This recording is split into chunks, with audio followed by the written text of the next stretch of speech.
Glorious, most honorable Father, whose name is Yahweh, Father, your servant, Con Ilya Haller Hawkins, coming before you, along with all of your great men here at your house on this holy Sabbath day, Father.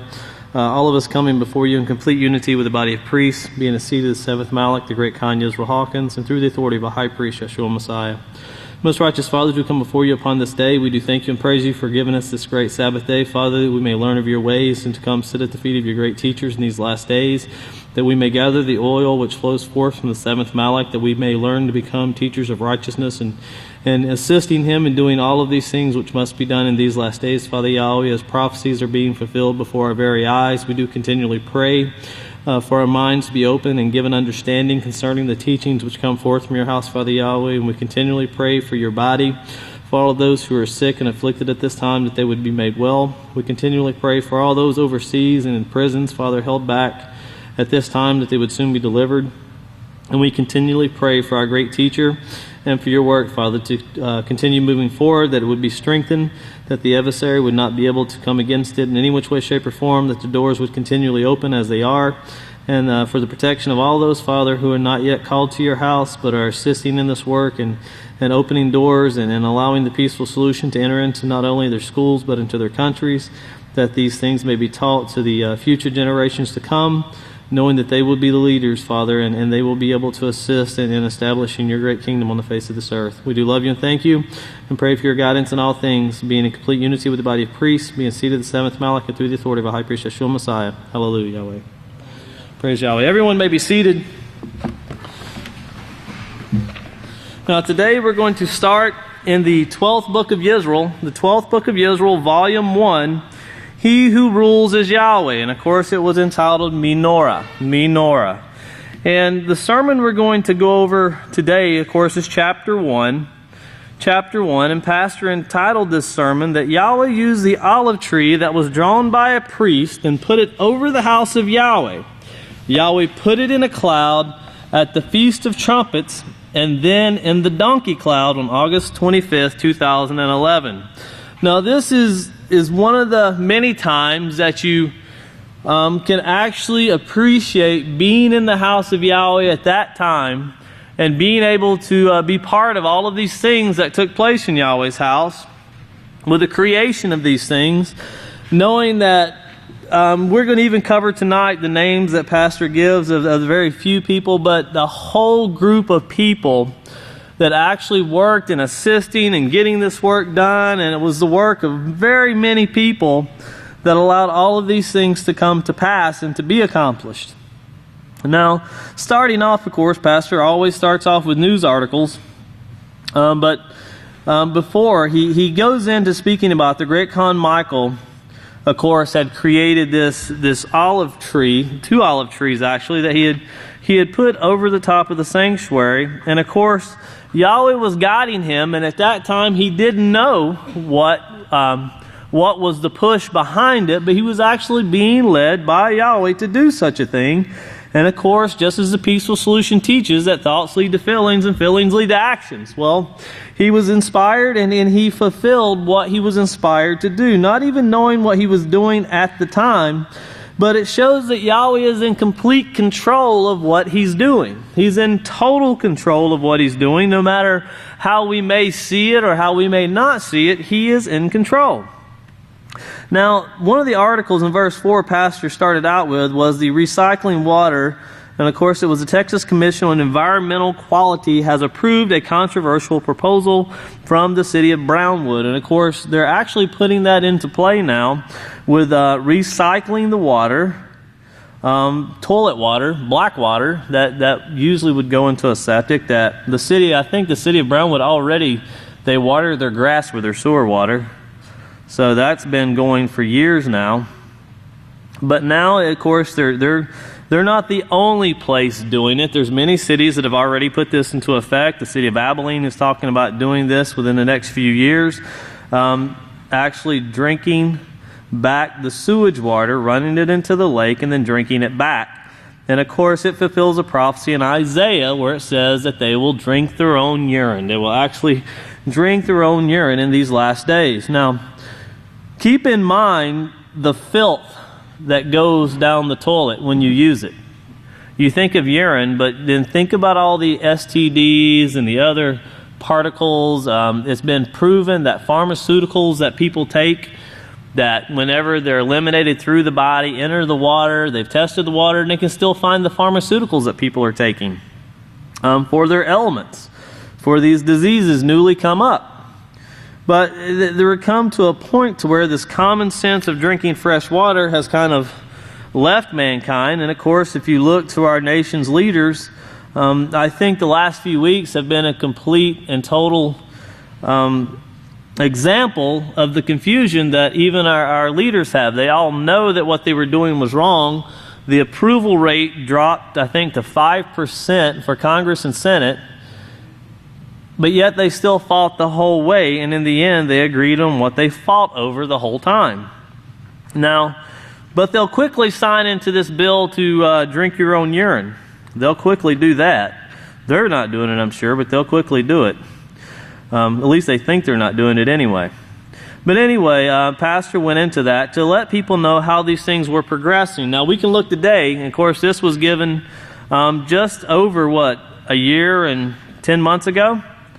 And these things are actually gone into effect. They're actually implementing these things, and Pastor, of course, brought it and let everyone know that these things were coming into play. And just like always, Pastor speaks of things many, many months and years before they take place. Now, Pastor had the great Michael bring the sermon on how he was inspired to actually get involved in creating this olive tree that he put on top of the sanctuary. And of course, at first, I remember Pastor mentioned it in the sermon. If you turn over to page 2, Pastor mentioned it in the sermon. He was talking about, he mentioned myself and my brother putting one on top of the sanctuary, and that threw me for a loop because I didn't remember doing that. And that's when, checking into it, I realized it was one that the great Michael had drawn, or had actually created. And we pointed that out to Pastor, that it was a great Michael that had done so, because Pastor was very excited at this time. I remember him calling. He called myself. He called many other Kahans at the time, extremely excited about what was taking place. And when Pastor gets excited about the work of Yahweh, it's you picture the way people, if they win the lottery, how everything just got fixed. I could see Pastor winning the lottery, and we'll find a place to put that in work and just keep on going. I could see where he wouldn't be flattered at all with it. But the work of Yahweh and him fully believing, and all of us believing 100% that Yahweh was involved in showing his house something. He was doing something. There was signs from heaven coming to his house. And Pastor was extremely excited about this, to the point there was so many phone calls, so many conversations going back and forth.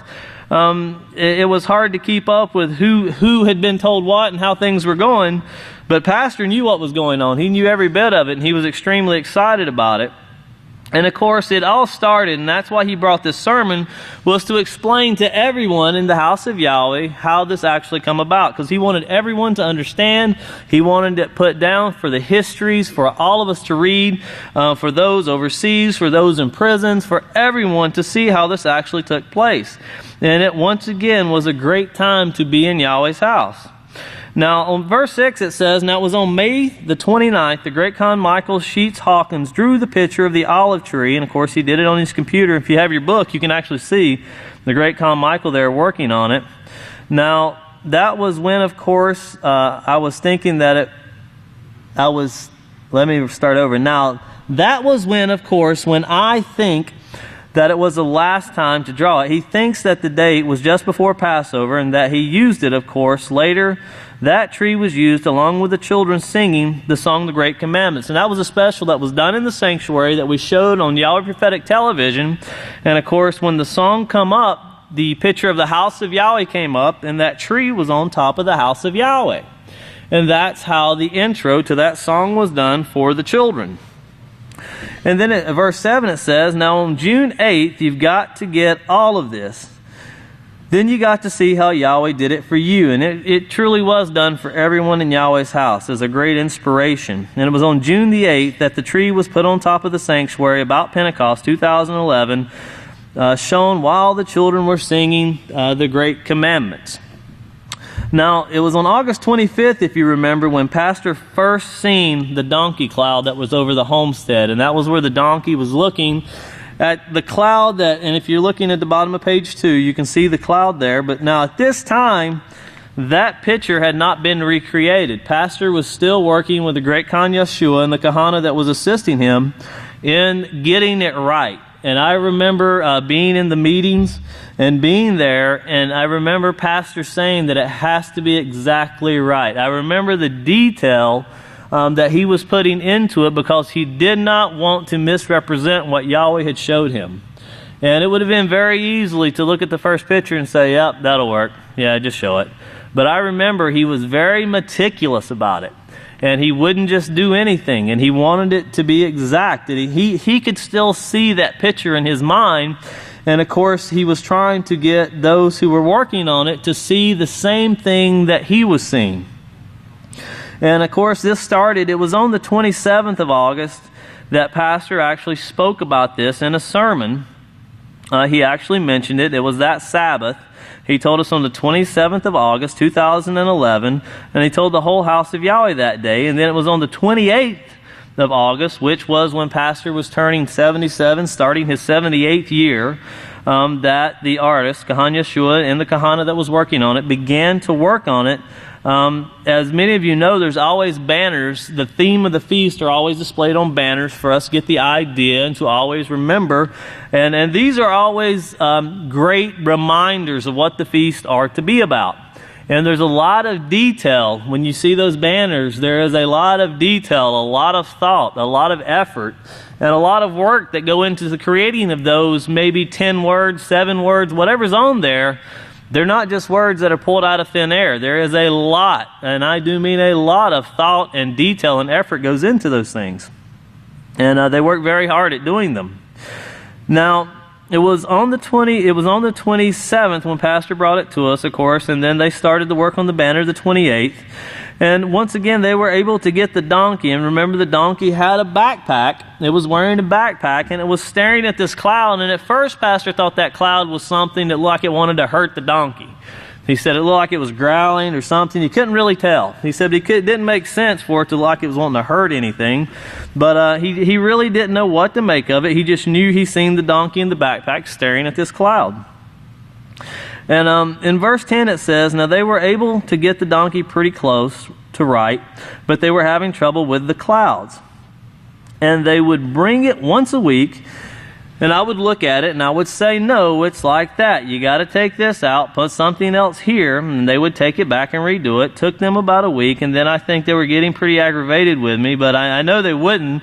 I remember the great Kahan Yeshua at the time was working very hard, and they were wanting to create it perfectly. And I do remember the theme at that time was to get it absolutely perfect. Everybody was in full agreement that Yahweh had shown something, and no one wanted to misrepresent it in any which way, shape, or form. I do remember the diligence that was put forth and the very hard work that was taking place in getting these things done. This is not just something you sketch very quickly and you turn it over. It's a lot more to it than that. Even the shading of it at the time, I remember, it had to be the right shade. It couldn't be any different than what he's seen it. He wanted a complete creation of what he's seen that night. He wanted the whole house of Yahweh to see what it was that he's seen. Because, once again, this being sent from heaven, a sign from heaven. And it was actually the first one that had been noticed. Now, on the 28th, of course, they started working on it. And then come September the 28th, which was a month later, it was still going back and forth as far as the cloud, the creation of the cloud. But that's when we were up on the rooftop up there looking for the 7th new moon for the Feast of Trumpets. And there's many, many people that meet up there that look for the new moon. And there's also a huge camera crew that comes up there. Not just one person, but there's a huge camera crew that shows up. There's probably no less than 15 cameras up there at any given time to record. And at that time, no one had even thought about taking pictures of clouds. No one even considered that. We were doing it more for the commercials, invitations, just the basic history of the House of Yahweh, so we could use it in upcoming films and other things to that sort. But at that time, no one had even considered that something may be in the clouds. In fact, all of us that were looking for the moon that night, if you've ever been up there, you know that Pastor gets a lot of calls whenever someone sees the moon.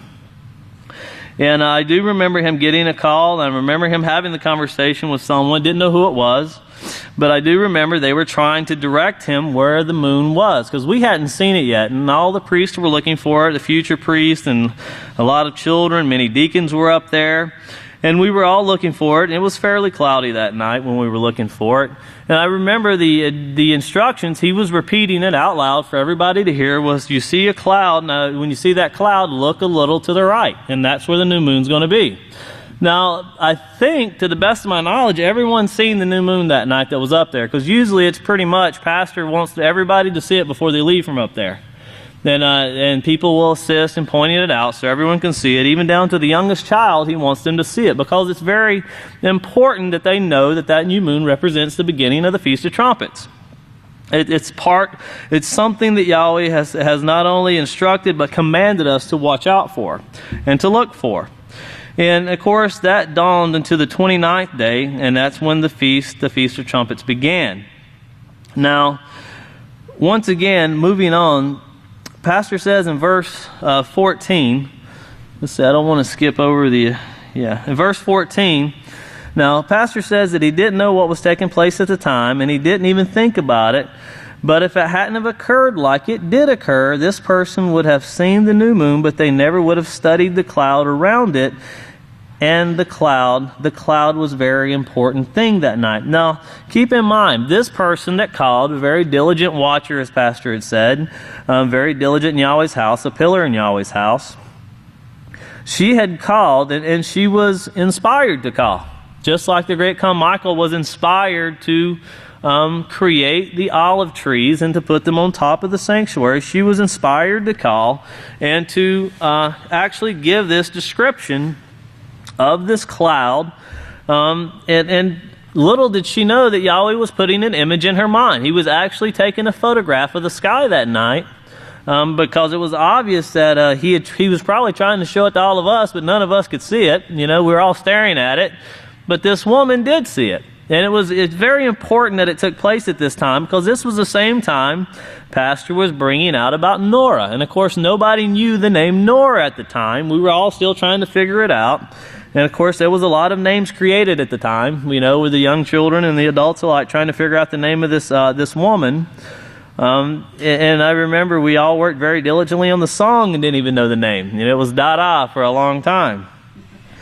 And but you know, all these things are great memories when looking back on all of the things that Yahweh did. But this woman, Yahweh used a woman, a very diligent woman, and He put this image into her mind so that she would notice it later on.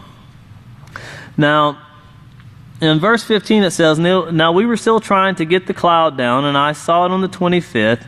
It was after this new moon that I saw the treetop on the sanctuary, still while at the studio doing my mail, getting ready to do a show, a prophetic word show.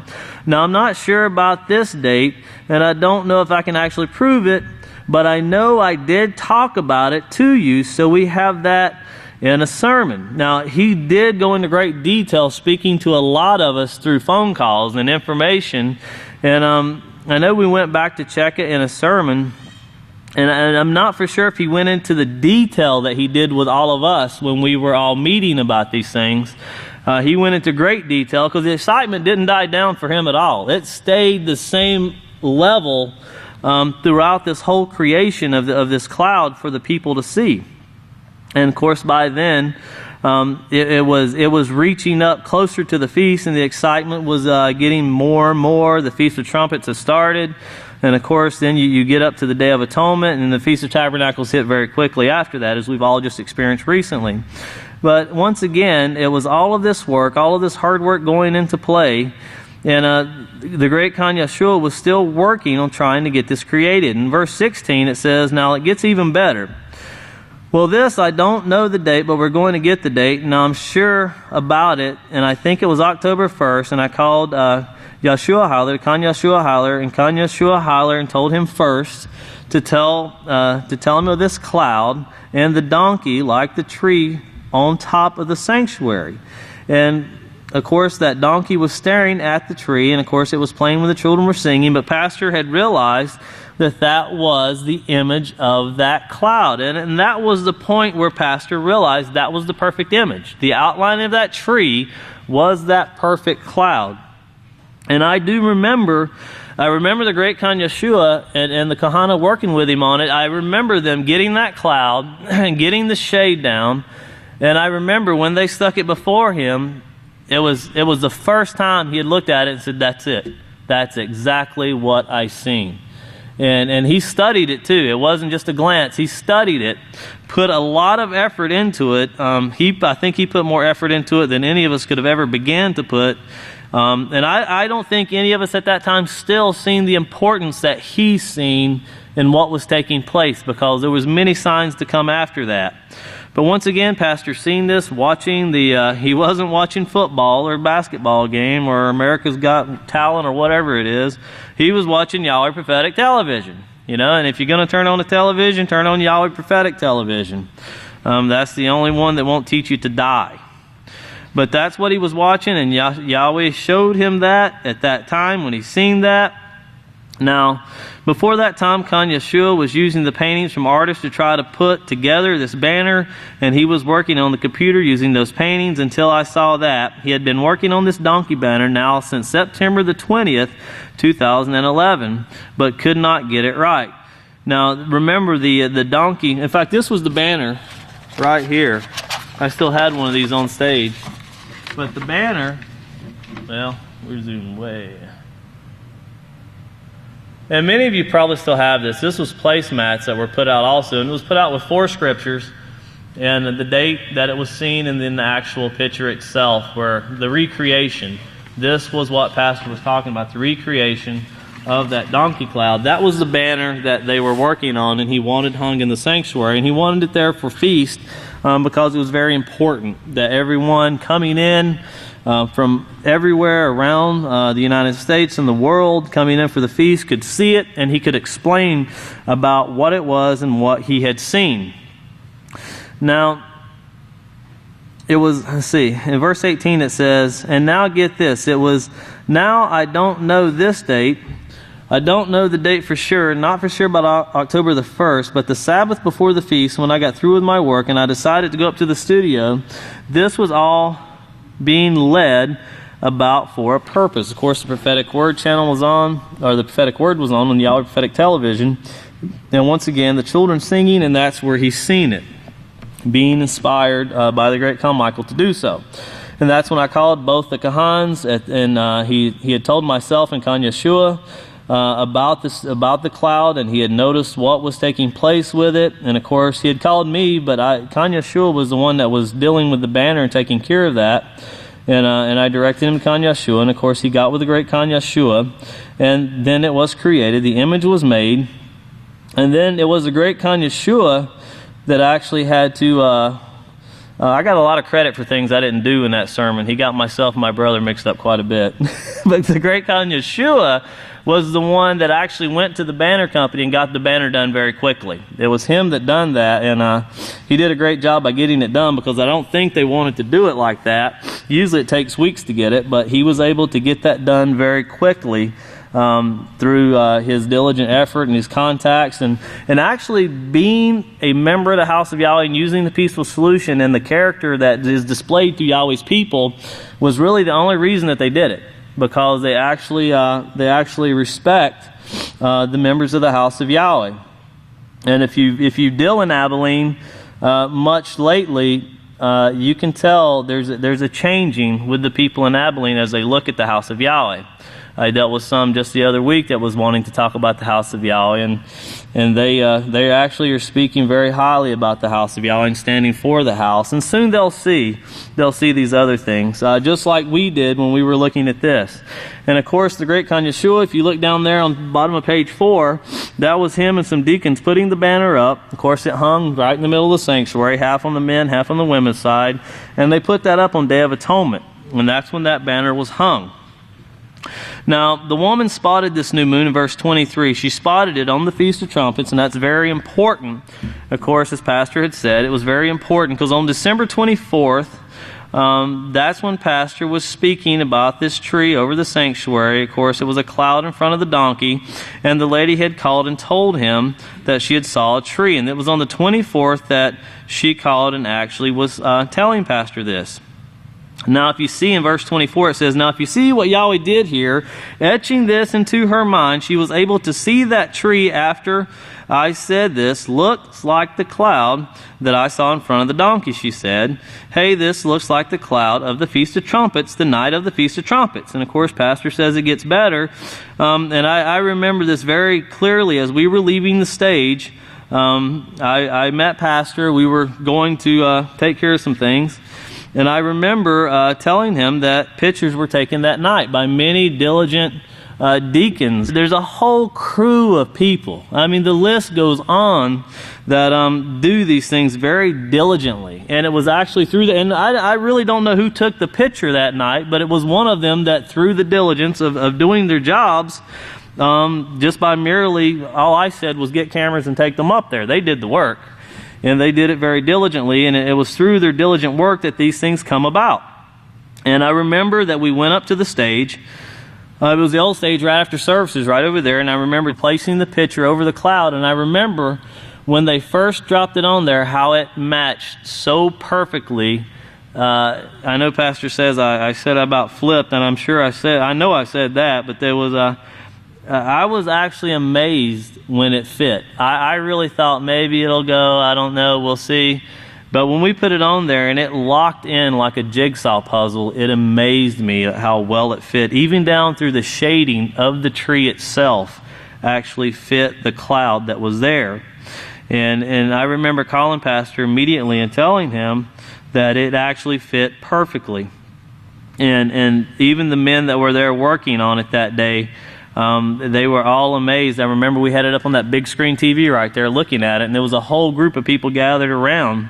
And they were all, actually all of us standing there looking at each other, thinking of how amazing it was that this lady could even remember such a thing. That we all stood in awe that her mind could comprehend it, that the great Khan Michael even created it. And all of these things put together were the work of many diligent deacons that were up on top of the sanctuary that night taking pictures.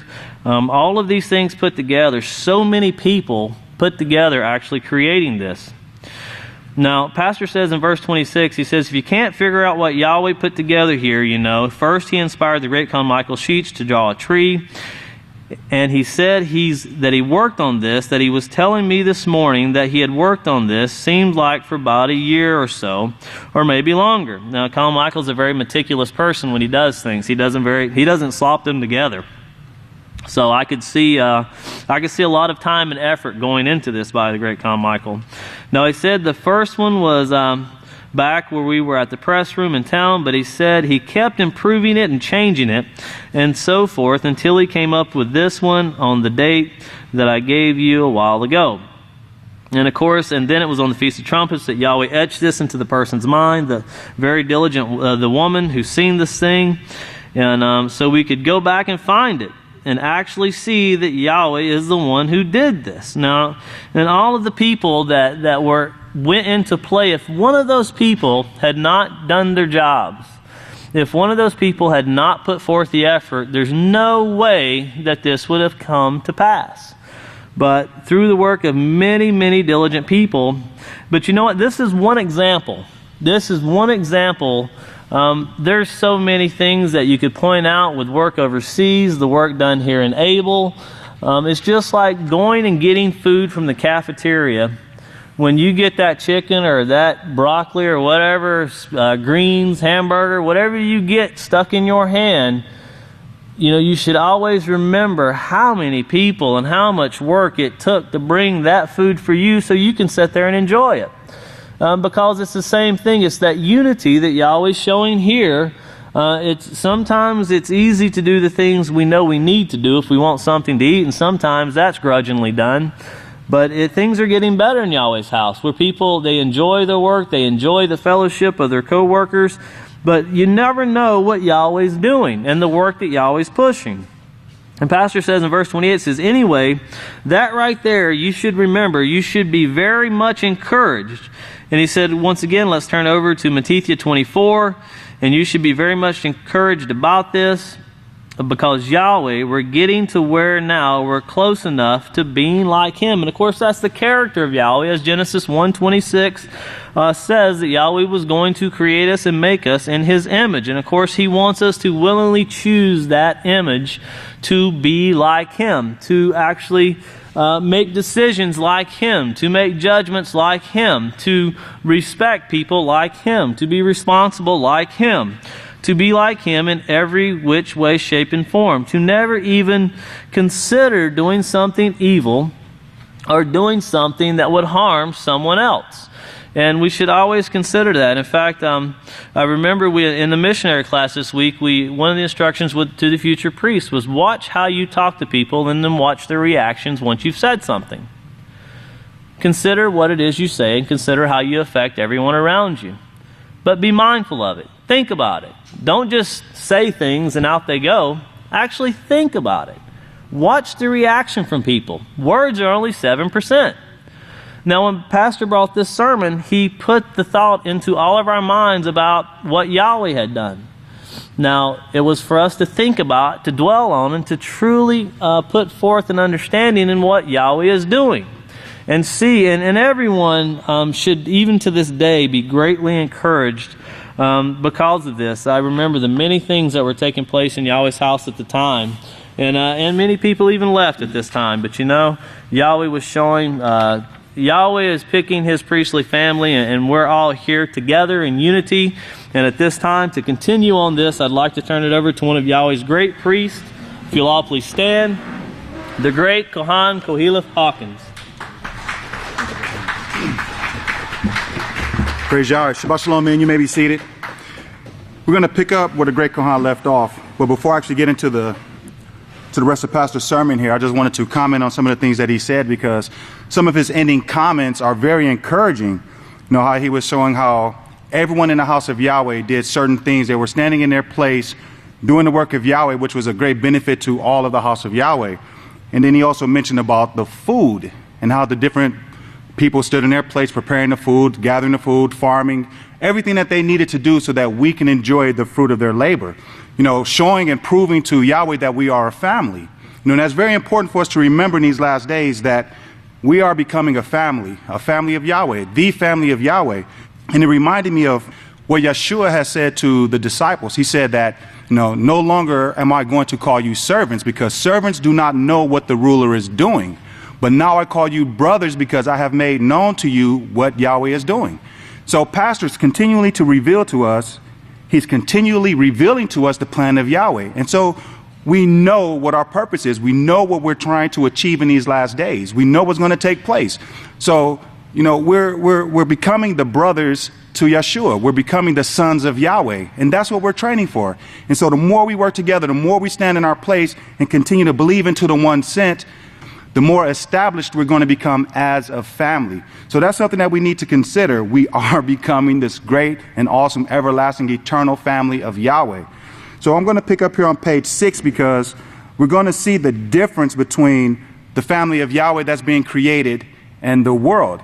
And so you see here that Yahweh is actually showing us that He is very aware of what's going on in His house. And He's showing us these things. He was showing us these things in the clouds. Okay, and that's very important to remember. You know, if we believe into the one sin, if we believe that this is the house of Yahweh, we'll see these things. And we're going to prove that here in this sermon. In verse 33 here on page 6, it says, I'm going to have to paraphrase a little bit. But here in the art, it says here in this article that they're confused, talking about the people of this world. They're confused. They're bewildered. They don't know what's coming next. They don't know what to do to stop it. They don't know what to do to make things better. And everyone is scared. Yahweh says that they will kill. Many of them will commit suicide for fear of what's coming on the earth. Now, a lot of people, if you hear them talking, if you see the news, even in conversation with people in the world, they can see that something is wrong, but they really just can't put their finger on it. They know that there's going to be war. They don't really know how bad, but you even have some people saying, well, World War III is coming. Yes, they're going to use nuclear wars. Some people actually encourage, well, they need to just nuke them and get it over with, not even understanding, you know, everything that's going to take place after that. But this is the hatred that's in the minds of the people today from the various sins that's being committed. In verse 34, it says, now that's how bad it's getting at this time. And we see it in this news also. And the Savior was speaking of this and says in verse 21 and 22 that it's going to be the worst ever. And he's in Matthew 24. There's never been a time like this before, and the earth will be mourning. And he says in Matthew 24, verse 29, immediately, but after the tribulation of those days, will the sun be darkened, and the moon will not give her light. This shows the nuclear burning that is going to take place, and the debris that scientists now know will darken the sun. And he also says here, in this time of mourning, when the earth is mourning, he says in verse 30, and then will appear the sign of the Son of Man. So notice what's taking place with the world. The world is in fear. The earth is mourning. The people are mourning. They're confused. They're bewildered. But in the house of Yahweh, you know, the scriptures tell us to watch, to pay attention to these things, to pay attention to the signs of the times. I have often told you this is not the Son of Man that you're going to see, but the sign of the Son of Man in heaven. In other words, he made it. He is actually alive and well and sitting at the right side of Yahweh's throne, the right hand of Yahweh, ruling, judging the house of Yahweh as we're shown. So what Pastor's saying here is that by seeing these clouds, by seeing these things in the clouds, he's showing us that, yes, Yeshua is at the right hand of Yahweh. But there's people who look at us like we're crazy. There's nothing in the clouds. You guys are crazy. You know, they don't believe. They don't believe. I mean, a lot of us have seen these things in the clouds. The words hope or ruby or pastor's face or different things like that, we've seen them. You know, and some of us may not have seen them. But does that mean that we still shouldn't believe? You know, it doesn't matter if we can actually see it or not, because, I mean, from the very beginning, we were taught in these last days to believe without seeing anyway, right? Oh, okay, there you go. The light was blinding. I couldn't see you out there. Couldn't hear you. But we were always taught to believe without seeing. So if we can actually see these things in the clouds, that's just an extra blessing. You know, it should actually be strengthening our faith in Yahweh. But if we can't see them, if we can't see the things in the clouds, well, praise Yahweh, because the laws of righteousness should also be strengthening our faith, because we had the laws of Yahweh before we saw the things in the clouds, right? So praise Yahweh. So our strength should be the same strength that Yeshua had. And what was Yeshua's strength? The laws and the prophecies. That's our strength. That's our foundation. Okay, the things that we see in the clouds, the signs in the clouds, are a bonus to us. You know, it's a blessing that Yahweh is showing us these things, you know, to also strengthen our faith, to let us know that the time is near. Okay, the time is near. Do you think that pastor would make something up like that? Well, there's a cloud up there. Hold on, let me get in my little jet plane, go up there and make some images in the clouds. Say, hey, look up there. There's a donkey. He didn't do that. You know, and even in this sermon, he says, what, you think I can do these things? You know, this is Yeshua. This is our high priest over the house of Yahweh, leading us to righteousness, that put these things in the clouds for us to see. We should rejoice in these things. Well, that's photoshopped. Okay. You know, the scripture said, if you do not believe in the one that sent, you will die in your sins. You will die if you don't believe these things. There's many people that left because they don't believe. Okay. Many people have left because they do not believe. And for me, the rest of this sermon pretty much is trying to get us to believe in Yahweh. Okay, to believe in Yahweh. So before I continue, let's think about some of the things that Yahweh did in times past. Okay, let's look at in the days of Moshe. Okay, you had the 10 plagues, you had the pillar of fire, you had a whole lot of other things, right? The parting of the Red Sea. How many people made it into the land that was promised to them? Thousands? Millions? How many people made it after witnessing all of these great acts of power by Yahweh? How many people? 2 people. 2. And they actually seen these things in the days of Yeshua. Now, how many people stood with him after he fed the multitudes fish and bread with very few items, changed water into wine, and did all of these acts of power, healing those who were sick? How many people stayed with Yeshua? 12. And of course, the work continued to grow, but a lot of people turned and left Yeshua after seeing these great acts of power. So can you see how important it is to have the laws and the prophecies as our foundation? It's very important to have the laws and the prophecies as our foundation, to believe the written word of Yahweh, to believe into pastor, And then when Yahweh shows us these things, oh, praise Yahweh. If we can see him, but if we can't see him, hey, praise Yahweh. It should be praise Yahweh regardless. Okay, but those things are coming to pass. There are signs in the clouds, whether we see them or not, but we should still believe. We should still believe that if you sin, you will die. No matter what sin it is, how large or how small you consider it. When you sin, you die. That's what it says in the scriptures. It doesn't say you're going to die if you don't see an image in the cloud. Okay, sin brings death. So our obedience should be to Yahweh and to the one sent teaching us these things. Continue here. Let's look at verse 37. It says, turn over to Hebrews chapter 10. And he's showing us a sign that he is alive and well and ruling. Okay, and that's what we were just discussing here. The signs that Yeshua is showing us over the house of Yahweh, over the land of Yahweh. It says, I need no coaxing to believe that. In fact, I said in the song the children were singing, I wrote, we haven't asked for miracles and don't. We only ask for your righteousness and to be called by your name. We believe without seeing. All of that is in that song of praise to Yahweh. Praise Yahweh. Okay, so he's saying that all we want, let's see, let me back up. We only ask for your righteousness and to be called by your name. You know, that's all we've ever asked from Yahweh. You know, this is what Pastor taught us from the very beginning, to become righteous like Yahweh. Remember Matthew 6:33? Seek first the kingdom of Yahweh and his righteousness. That's the first thing that we should be doing in Yahweh's house. Seeking Yahweh's righteousness. And what does that mean? You know, what is righteousness? It's the keeping of Yahweh's laws. And what do these laws do for us? The laws of Yahweh actually produce within us Yahweh's perfect righteous character. That's what the laws of Yahweh do for us. So that's what we should be seeking, to become just like Yahweh. Okay? And then everything else will be added. Everything else. The various positions of teaching and doing the different things that Yahweh has ordained for us. And we still really don't have a clue the magnitude of the work that we're going to have to do in the kingdom of Yahweh. Okay, right now we're just training. Right now we're practicing righteousness so that we can become righteous. Okay, but we have no idea. It says it hasn't even entered into the mind of man what Yahweh has in store. But if we can't become like Yahweh, we can forget about it. Okay, if we're seeking after things that are not ours at this point, lusting, coveting, being greedy, then we're no different than the world. Okay, our first desire should be to become like Yahweh. So no matter where we're at in Yahweh's house, first and foremost, we should be righteous in Yahweh's house. It doesn't matter if I'm a righteous priest or if I'm a righteous deacon. I should be a righteous man of Yahweh. The women should be righteous women of Yahweh. The children should be righteous children of Yahweh. And then these other things will be added unto them, unto us. You know, and this is what we're seeking after. And this is what Pastor's saying. We only ask for your righteousness to be like you and to be called by your name.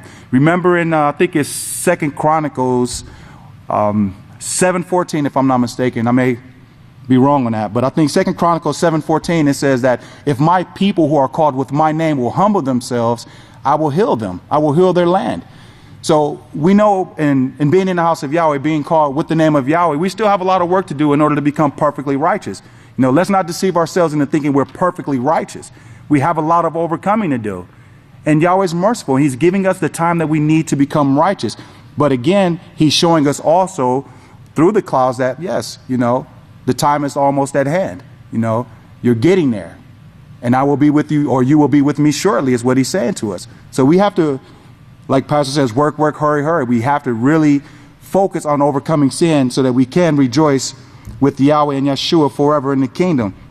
And in verse 29, I want to skip down here because I'm running out of time quickly.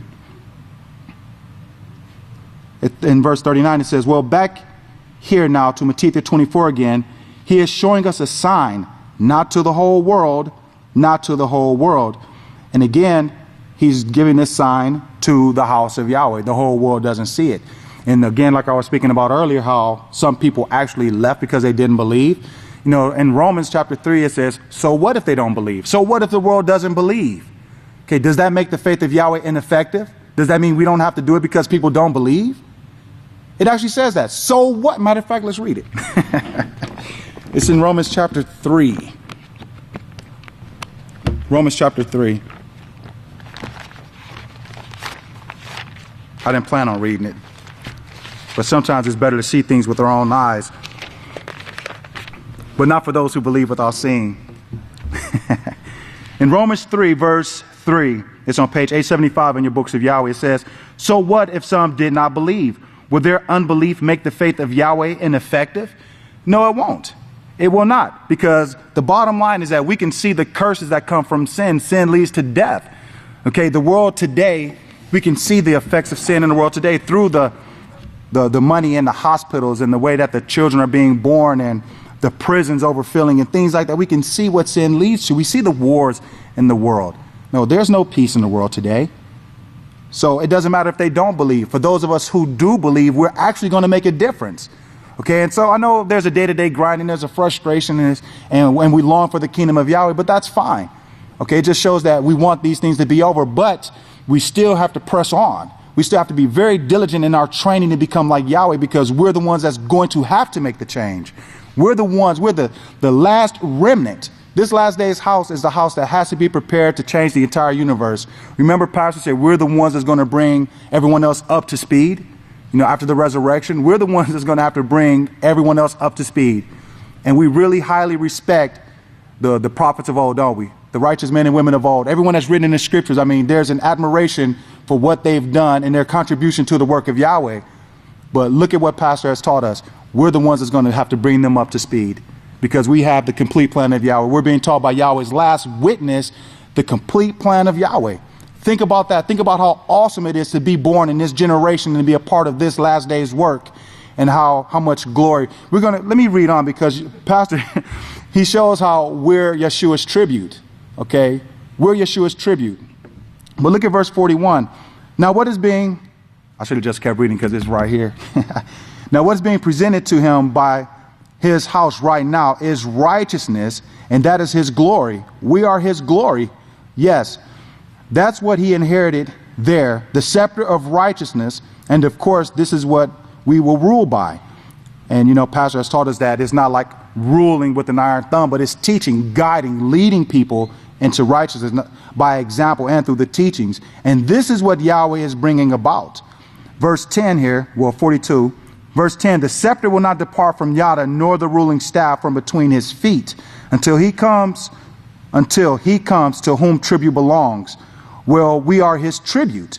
The world's tribute is taxes, of course, taxes, and it's getting to be nonsense, they say, because they won't stop raising the taxes, and they keep doubling the taxes and taxes. But that's not Yeshua's tribute. His is us, the righteousness of Yahweh, practicing the righteousness of Yahweh. That tribute belongs to Yeshua, our high priest, who is guiding the house to that perfection right now. Praise Yahweh. And Pastor says here, the first part of 43, and increasing your faith should be tremendously now. Okay, the things that's going on in Yahweh's house, the things that Yahweh is showing his house and revealing to his house, should be building us up in the house of Yahweh, in this great faith. Because again, it's not the world. This isn't given to the world, it's given to us. Now, remember what Yeshua said. He said that you are not of this world. I've drawn you out of this world. And so the world hates you. Okay? And so because we're not of this world, Yahweh is able to work with us if we're being obedient to the teachings of the house of Yahweh. Now, if there's disobedience, then of course we're going to be cut off from Yahweh, because our sins separate us from our Father. And so if we're disobedient, then we're not seeing the things that Yahweh is showing his house, which makes us pretty much a part of the world. So we have to make sure that we're cutting the world out. We have to remove it so that we can actually see the words of Yahweh. I'm thinking of another scripture here in 2 Corinthians 4. Let's start here in verse 4. It's on page 903. It says, for the gods of this world, led by Satan, have blinded the minds of those who do not believe, so that the light of the message of the glory of the Messiah, who is in the image of Yahweh, should not shine unto them. So basically, the gods of this world, the different things that belong to this world that entraps us, it keeps us from truly seeing the light of this message, understanding the teachings that comes forth from Yahweh's house. For we do not preach ourselves, but Yeshua Messiah the ruler, and ourselves your servants for Yeshua's sake. For Yahweh, who commanded the light to shine out of darkness, has shone in our hearts to give us the light of the knowledge of the glory of Yahweh in the face of the Messiah. Now, look up to verse 3 there. But it says, but if our message is hidden, it is hidden to those who are lost. Okay, those who don't understand, they don't want to believe that this is Yahweh's last day's work. This is Yahweh's last day's house. They don't want to believe that pastor is Yahweh's last day's witness. which is keeping them from seeing the blessings that come from being obedient to the laws of Yahweh. And then they try to go out and seek their own righteousness and proclaim themselves to be, knowledgeable of the way of Yahweh. Neglecting the prophecies that show that Yahweh will establish his house in these last days. That Yahweh's house will be established by 2 witnesses named Yisrayl and Jacob. It shows what they will teach, the wearing of the linen, explaining the laws and the prophecies. They neglect to remember or to believe those things and try to falsely accuse pastor of whatever it is that they want to accuse him of so that they can go out and do their own thing. Okay, but we should be further along in our faith than that to believe anything that they have to say. Okay, if we're led out of the house of Yahweh because of someone else, then we're just showing Yahweh that we're not fit for the kingdom, because that's what we're trying to prove in this time period. Yahweh's calling men, women, and children to be a part of his kingdom that's going to be able to teach righteousness forever. And so if we don't believe that, then we're not fit for it. Okay, if we don't believe that, then we're not fit for the kingdom of Yahweh. So we need to figure out what it is that we want to do and what we want to be a part of, and then make a choice, because remember, if we're lukewarm, we're going to be spewed out of Yahweh's mouth. We're not going to be a part of it. So we need to believe with our whole hearts in this great plan of Yahweh, and then apply ourselves to it so that we can be a part of it, because we can't half-step concerning these things. We can't, well, I believe this, I believe that. Well, I'm going to do this, I'm not going to. We have to go at this wholeheartedly. Okay, we have to become perfect, spotless, and blameless without being reproached. And of course, they're going to falsely accuse us, but what difference does that make when we're being judged by our high priest? Okay, Yahweh tests the hearts of men. But remember, the scripture says, he who hates Yeshua also hates our Father. And if they hated Yeshua, they're going to hate us. Why? Because we expose their sins. People feel guilty when they see us performing right. Hey, you want this to eat? No, I don't eat that stuff. Or you think you're better than me? No. Why are you mad because I don't want to eat that? Why are you upset because I choose not to eat it? It's just foolishness.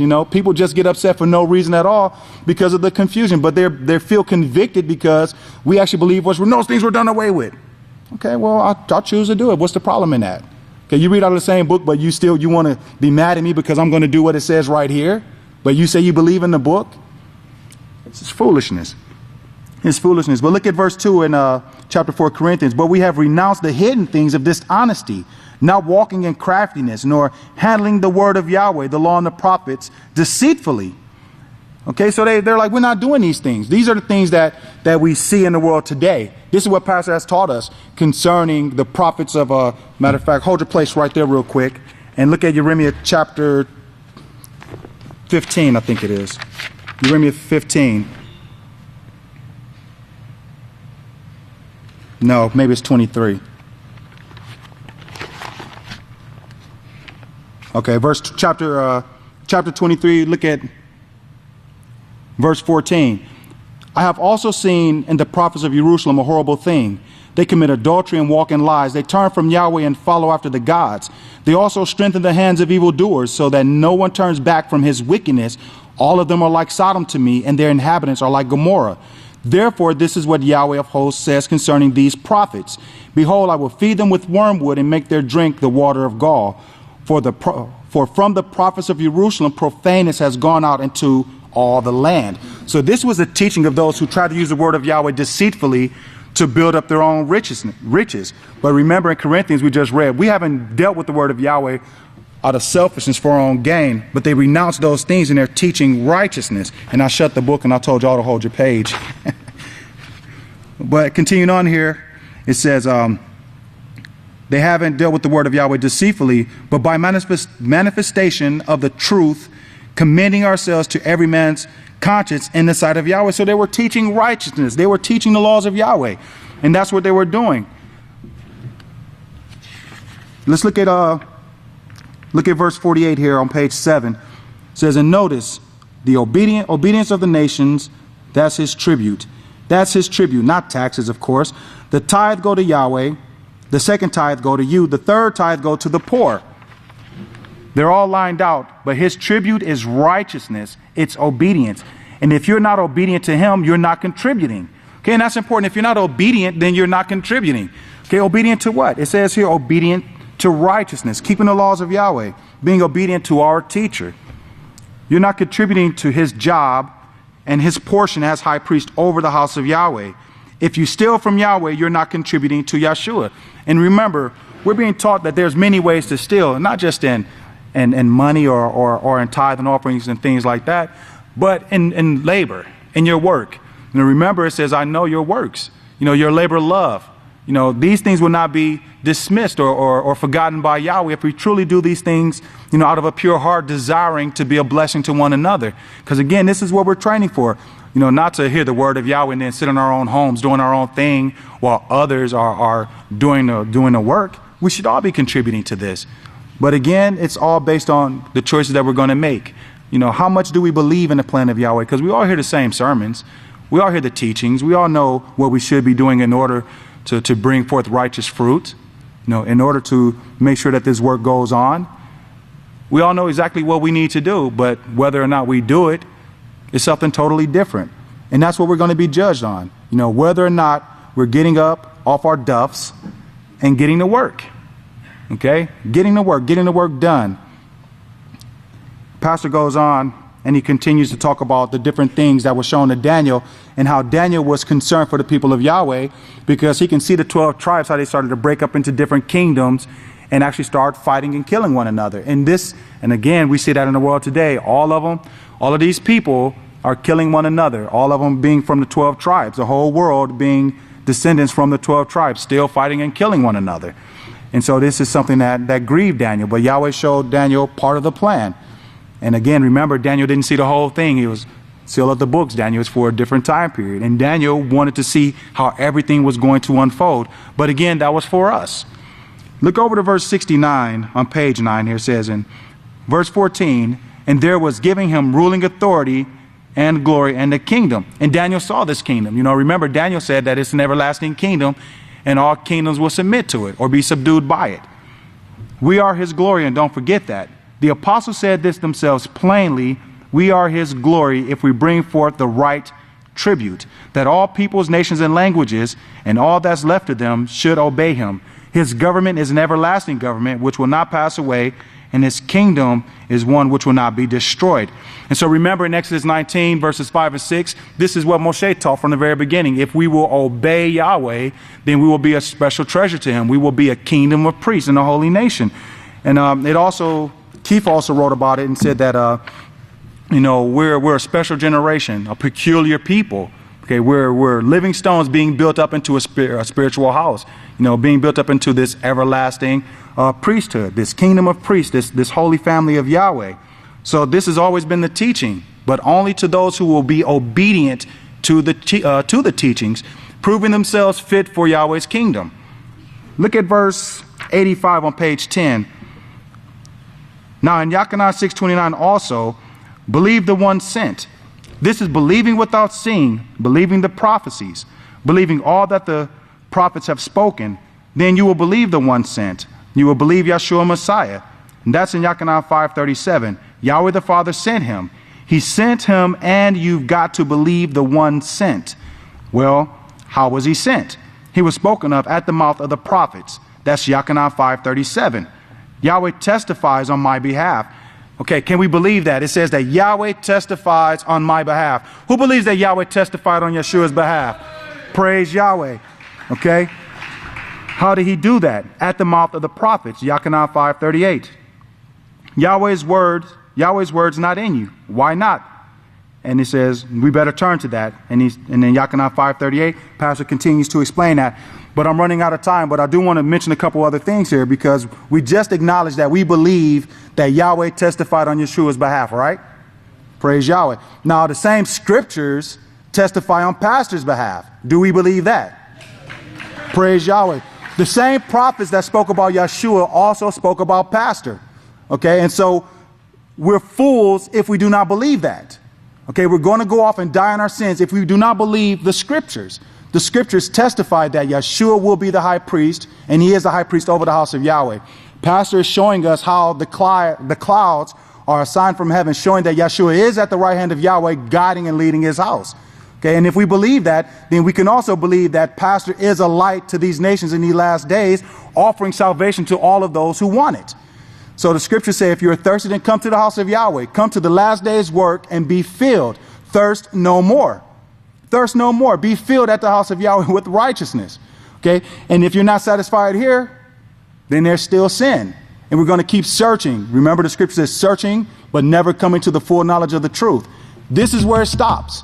Okay, there's no truth outside of Yahweh in this house. None at all. Okay, either you believe it or you don't. But eventually, it will be shown to all. Okay, but for those of us who stand firm and believe in these last days, we're going to be blessed because of it. And I want to do this whole sermon. Look at verse 95 here. We'll go through this pretty quickly here. And it will be that everyone who will not hear that prophet will be utterly destroyed. That's the only thing that's going to occur. You're not going to go in any other way. Okay, you're not going to go in any way, another way.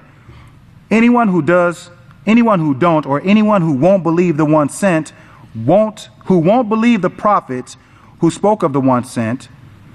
For Moshe truly said this. Also in Isaiah 2, he says, in the last days, I will establish my house. Okay, Yahweh's house is established. Okay, who doesn't believe that this is Yahweh's house? Who believes that this is Yahweh's house? Praise Yahweh. This is Yahweh's house. And we should rejoice in that. Because remember what we were like before Yahweh's house? We're pretty sad, right? Remember Pastor, he said, man, when y'all got here, y'all looked half dead. I thought some of y'all wasn't going to make it. But look at you now. Faces are shining. We're healthy. There's men in Yahweh's house that are like over 50 that look like they're in their 30s. That's amazing. That is amazing to me. Because of Yahweh's way of life. Look at Pastor. How old is Pastor? Y'all don't know? Pastor will probably outrun most of us in here. He has the spirit of Yahweh. This man, he has so much energy for his age. He's 80, right? In his 81st year. Pastor is very, very youthful to be 80 years old. When you look at people in the world that said, praise Yahweh. When you look at people in the world at that age, there are some people who do okay, but not a lot. The majority of the people his age are hurting. And that's what we're training for. We're training to help them out so that they won't have to suffer. Yahweh didn't create us to suffer, but to enjoy life in abundance. Okay, and if you believe that, then continue to overcome sin so that you can be a part of those things which are going to change these things. Okay, in conclusion, there's so much. Go back and read this sermon. Verse 104 says, he will branch out of his place and he will build the house of Yahweh. He will build it, the one called the branch, in the last days. Yahweh says that I will establish my house. Yeshua will be the high priest over the house of Yahweh in the last days. And the branch is going to branch out and build this house of Yahweh in the last days. And that's exactly what we're witnessing in these last days. We're witnessing Pastor continue to build this house. Okay, not the physical building, even though it's expanding and it's growing. But remember, we're being built up into the house of Yahweh, the family of Yahweh, where Yahweh's spirit dwells. That's the plan of Yahweh, to build up his character into those who will choose to be like him. Those who will choose to lay down their lives in order to learn what it takes to teach righteousness and eventually put an end to all death. Okay, think about that. That's what we're being called to do, to put an end to death. Okay, there's going to be rejoicing forever. And if we continue to overcome sin, we're going to be a part of it. May Yahweh bless your understanding. And we'll go ahead and close in prayer. Praise Yahweh. Most holy and righteous Father Yahweh, this is your servant, Kohan Kohila Hawkins, coming to you in unity with your priesthood and all of your people here, Father, asking to approach a great throne of mercy under the headship and the authority of our great teacher in these last days, our pastor and overseer, Kohan Yisrayl Hawkins, and through by the authority of our righteous high priest, Yahshua Messiah, who is now sitting at your right hand. We do love you and bless you, Father Yahweh, and thank you. And we do say Shabbat Shalom unto you. And we thank you for allowing us to understand, Father Yahweh, this great Sabbath day and how we need to come before you so that we can continue to learn your ways, Father, and allow them to become our ways. We do pray and ask that you will continue to inspire us, Father, and protect us from all hurt, harm, and danger, from sickness and disease, and allow us to continue to learn what it takes to grow together in this great house, Father, that we may be your family. We pray and ask that you will continue to purify our hearts and our minds and allow us, Father, to draw near to you and to learn how to be an example to one another. We do pray, Father, that you will continue to allow your house to grow so that all people, all nations will eventually flow to it and also partake in this great joy which we now have, Father Yahweh. We pray and ask that you will remove all sorrow and bitterness from us, Father, and allow us to learn how to rejoice in all things, even when there are setbacks and disappointments, knowing that these things are for our perfecting and for the building of our character. We do love you, we do bless you, and we do thank you, Father Yahweh, and ask that you will be with us both now and forever. In Yahshua Messiah's name, we do pray and ask all of these things. Hallelujah, Yahweh. Praise Yahweh. Yahweh bless you.